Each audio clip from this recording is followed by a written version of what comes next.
Quranda bütün imamlar bizə deyib, Peyğəmbər Əhl-i Beyt deyib ki, Quranda iki cümlə var ki, zahiddir bu iki cümlədir.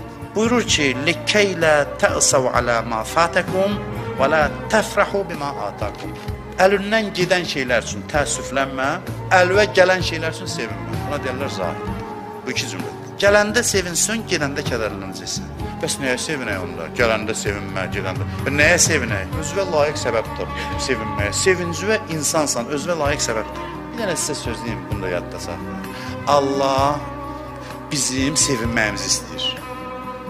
Bunu yadda saxlayın. Allah istəyir biz sevinək. Bəs niyə bəzi yerdə ki, filan şeyə sevinmə? Çünki bəzi sevinclər var ki, o sevinc olsa mütləq qəm də qarşılayacaq.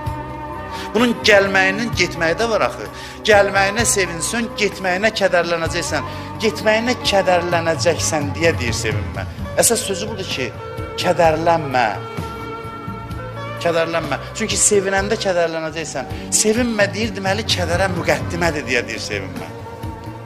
Başa düşürsünüz, bu çox qiymətli söz oldu ya, bu çox qiymətli sözdür. Sən demə Allah harda sevinmə deyir, o şeylərə deyir ki, onun sevinci sənə narahatlıq gətirir. Bəs necə eləyək həmişə sevincək? Halda olaq, Allah belə istəyir, bəli. Ola bilər, bəli.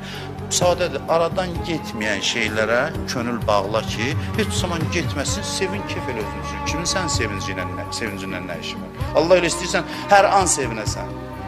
O yerdə ki, deyir, sevinmə deyir ki, çünki müvəqqətidir. Bunu indi sevinməyin burnundan gələcək, axı, niyə mən istəmirəm sənin burnundan gəlsin, sən narahat olasın. Biz deyilə bilir ki, Allah deyir, sevinmə.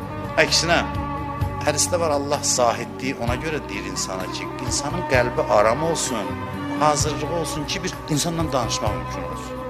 Qulağı eşitsin, Allahla bir münacat eləyə bilsin, Allahın sözünü eşitsin, Allahla danışır. Qəlb aram olsun ki, yatsın onun hayküyü ki, bir ibadətdən də zövq ala bilsin, diqqəti də Allaha yönələ bilsin.